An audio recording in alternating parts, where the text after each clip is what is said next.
One of the biggest myths about the Israel-Palestine conflict is that it's been going on for centuries, all about ancient religious hatreds. In fact, while religion is involved, conflict's mostly about two groups of people who claim the same land, and it really only goes back about a century to the early 1900s.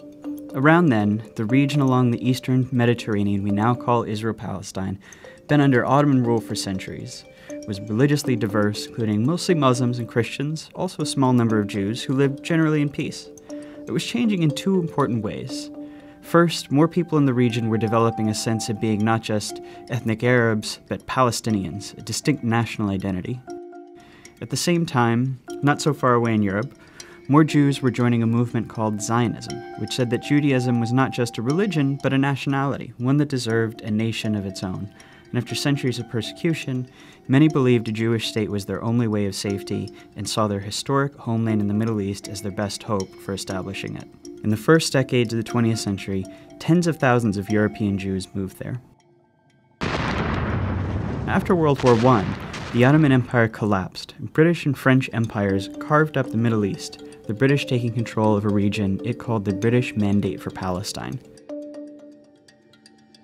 At first, the British allowed Jewish immigration, but as more Jews arrived, settling into farming communities, tension between Jews and Arabs grew. Both sides committed acts of violence, and by the 1930s, the British began limiting Jewish immigration. In response, Jewish militias formed to fight both the local Arabs and to resist British rule. Then came the Holocaust, leading many more Jews to flee Europe for British Palestine and galvanizing much of the world in support of a Jewish state. In 1947, as sectarian violence between Jews and Arabs there grew, the United Nations approved a plan to divide British Palestine into two separate states. One for Jews, Israel, and one for Arabs, Palestine. The city of Jerusalem, where Jews, Muslims, and Christians all have holy sites, was to become a special international zone. The plan was meant to give Jews a state, to establish Palestinian independence, and to end the sectarian violence that the British could no longer control. The Jews accepted the plan, and they declared independence as Israel. But Arabs throughout the region saw the UN plan as just more European colonialism trying to steal their land. Many of the Arab states, who had just recently won independence themselves, declared war on Israel in an effort to establish a unified Arab Palestine where all of British Palestine had been. The new state of Israel won the war. But in the process, they pushed well past their borders under the UN plan, taking the western half of Jerusalem and much of the land that was to have been part of Palestine. They also expelled huge numbers of Palestinians from their homes, creating a massive refugee population whose descendants today number about 7 million. At the end of the war, Israel controlled all of the territory except for Gaza, which Egypt controlled, and the West Bank, named because it's west of the Jordan River, which Jordan controlled. This was the beginning of the decades-long Arab-Israeli conflict. During this period, many Jews in Arab-majority countries fled or were expelled, arriving in Israel. Then something happened that transformed the conflict. In 1967, Israel and the neighboring Arab states fought another war. When it ended, Israel had seized the Golan Heights from Syria, the West Bank from Jordan, and both Gaza and the Sinai Peninsula from Egypt. Israel was now occupying the Palestinian territories, including all of Jerusalem and its holy sites. This left Israel responsible for governing the Palestinians, a people it had fought for decades. In 1978, Israel and Egypt signed the US-brokered Camp David Accords. Shortly after that, Israel gave Sinai back to Egypt as part of the peace treaty. At the time, this was hugely controversial in the Arab world. Egyptian President Anwar Sadat was assassinated in part because of outrage against it. But it marked the beginning of the end of the wider Arab-Israeli conflict. Over the next few decades, the other Arab states gradually made peace with Israel, even if they never signed formal peace treaties.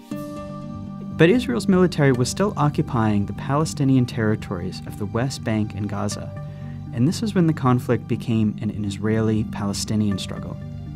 The Palestinian Liberation Organization, which had formed in the 1960s to seek a Palestinian state, fought against Israel, including through acts of terrorism. Initially, the PLO claimed all of what had been British Palestine, meaning it wanted to end the state of Israel entirely. Fighting between Israel and the PLO went on for years. even including a 1982 Israeli invasion of Lebanon to kick the group out of Beirut. The stillness of the ceasefire in southern Lebanon was shattered today by the sound of guns, bombs, and planes. The PLO later said it would accept dividing the land between Israel and Palestine, but the conflict continued. As all of this was happening, something dramatic was changing in the Israel-occupied Palestinian territories. Israelis were moving in. These people are called settlers, and they made their homes in the West Bank and Gaza, whether Palestinians wanted them or not.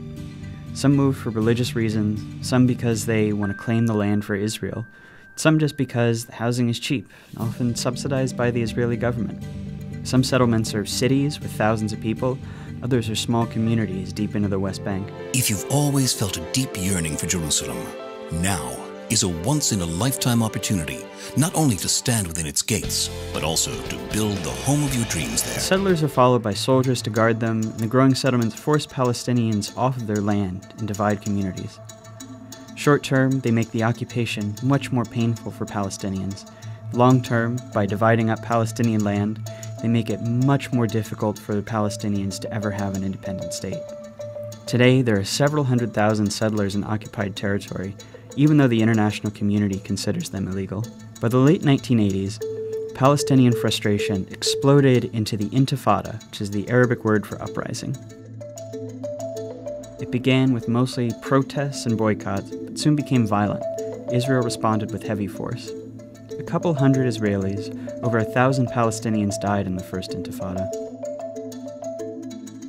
Around the same time, a group of Palestinians in Gaza, who considered the PLO too secular, too compromise-minded, created Hamas, a violent extremist group dedicated to Israel's destruction. By the early 1990s, it's clear that Israelis and Palestinians have to make peace. The leaders from both sides signed the Oslo Accords. This is meant to be the big first step toward Israel maybe someday withdrawing from the Palestinian territories and allowing an independent Palestine. The Oslo Accords established the Palestinian Authority, allowing Palestinians a little bit of freedom to govern themselves in certain areas. Hardliners on both sides opposed the Oslo Accords. Members of Hamas launched suicide bombings to try to sabotage the process. The Israeli right protests peace talks with ralliers calling Prime Minister Yitzhak Rabin a traitor and a Nazi. Not long after Rabin signs the second round of Oslo Accords, a far-right Israeli shoots him to death in Tel Aviv. This violence showed how extremists on both sides can use violence to derail peace, keep a permanent conflict going as they seek the other side's total destruction. That's a dynamic that's been around ever since.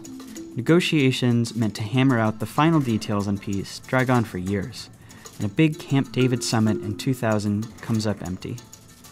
Palestinians come to believe peace isn't coming, rise up in a second intifada, this one much more violent than the first.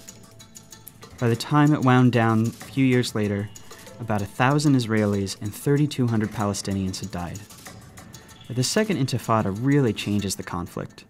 Israelis become much more skeptical that Palestinians will ever accept peace or that it's even worth trying. Israeli politics shift right, the country builds walls and checkpoints to control Palestinians' movements.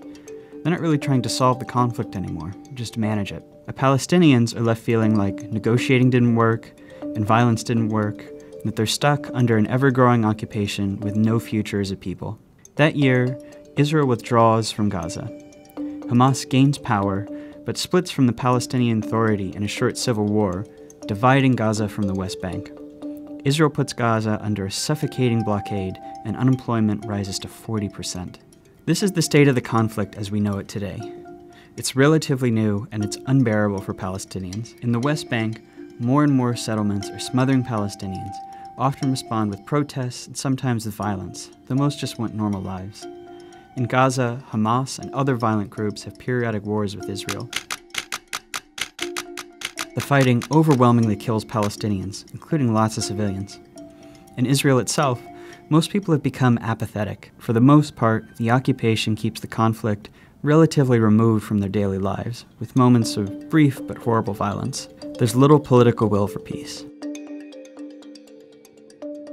No one really knows where the conflict goes from here. Maybe a third intifada, maybe the Palestinian Authority collapses. But everyone agrees that things as they are now can't last much longer, Israel's occupation of the Palestinians is too unstable to last, and that unless something dramatic changes, whatever comes next will be much worse.